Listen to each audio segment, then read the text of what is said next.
Salutations, respected viewers. I'm George from Ireland.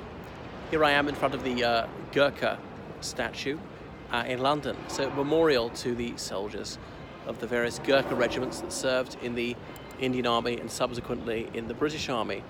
So the Gurkhas, they come from Nepal, and there's a town in the middle of Nepal called Gurkha. There's a dialect called Gurkhali. I don't know how closely related it is to Nepali. Anyhow, the British Raj in India, or perhaps more accurately should say the British East India Company, fought against the Kingdom of Nepal in 1812, the Nepal War, as is the name of this country, and the British prevailed with their Indian allies. It's memorialized in Kolkata with the Ochterlony Monument, but that's subsequently been renamed, I can't remember, the Azad Monument or something like that, about the Indian independence movement. Anyhow, after that, the Britishers in South Asia were so deeply impressed about the valor and the fighting qualities of the Nepalis, they asked the King of Nepal if he wouldn't mind if they recruited some of his men for the army of the East India Company, and that was permitted. So from 1812 onwards, Nepalis were recruited into various Gurkha regiments, and they served in the Indian Army. When I say that, of course, I mean the British Indian Army of the British Raj, when the British Raj per se didn't exist till 1858 after the Indian Mutiny, or as most Indians prefer to call it, the First National War of Independence. So the Gurkhas served in India and served overseas from then on. So the Nepalis were Hindus almost without exception. There's a syncretic tradition in Nepal where they often blended that with Buddhism. So they were not to be served beef anyhow. But they didn't have the objection of serving overseas, as some Indian Hindus did, thought that crossing the dark waters would somehow mean they would lose their caste and all the rest of it. So they tend to be very short, the Nepalese. People who come from very mountainous areas tend to. I spent 4 months in Nepal. I never met a man who was my height, 185 centimeters, but very hardy. So it's very selective to get in there, to be very tough and all the rest of it. So hundreds of people would apply for each place. Anyway, so the British Raj came to an end in 1947, and the Gurkhas had been distinguished by their unflinching loyalty. They would always obey orders. They never down tools. They never mutinied, as a few other Indian regiments had. And it was decided that some Gurkha regiments would stay with the Indian Army, and some would join the British Army, and they've remained in both the Indian and the British Army ever since. And they served particularly in Hong Kong, Malaya, and elsewhere. A chap from my college who was an officer of the Gurkhas, who way back in the early 60s, Bill Sykes, who unfortunately is no longer with us. So that was that. The British Army has been slimmed down greatly, and so there were no longer so many Gurkha regiments. And in the late 90s, there were various appeals. Should the Gurkhas get whatever pension? These wasn't the terms they were allowed to join on. There were some court cases. I remember meeting a British lawyer in Nepal in 1999, working on one of these cases. Eventually, it was decided they would get a more handsome pension that had been originally envisioned.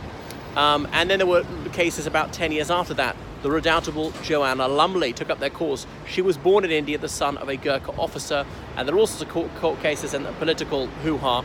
And in the end, the judgment was reached that those who'd served with honour for over 10 years in the Gurkhas would be allowed to settle in the United Kingdom and their families with them, and that was that.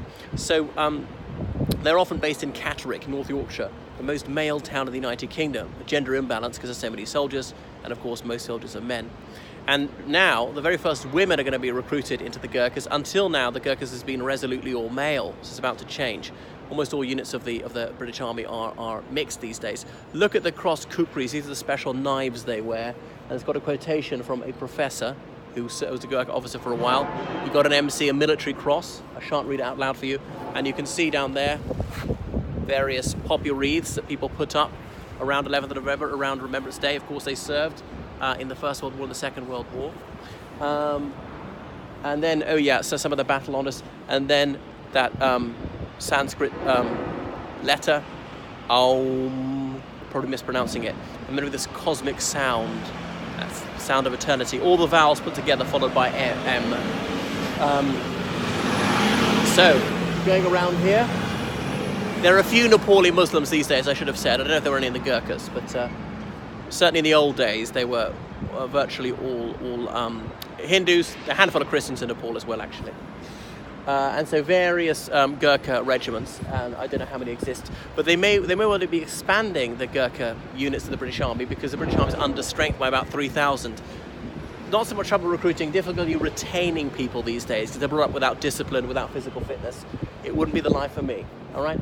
So that's that.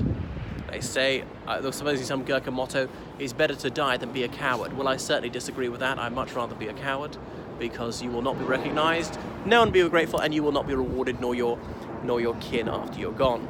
But that's their lifestyle choice. What else was I going to say? I actually didn't agree with them getting that higher pension, not being allowed to live in the United Kingdom, because that wasn't the deal. You're subsequently rewriting the contract.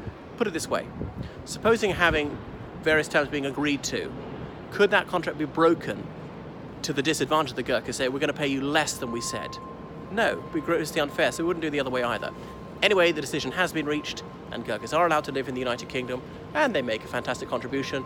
I've never heard a single person say a bad word about them, so that's that. So that's who the Gurkhas are. Here we are in Whitehall, this area of London, which is a synodoche for the civil service and government in general. There's a Ministry of Defence behind me, used to be called the Ministry of War, renamed in the early 1960s, and various other governmental ministries.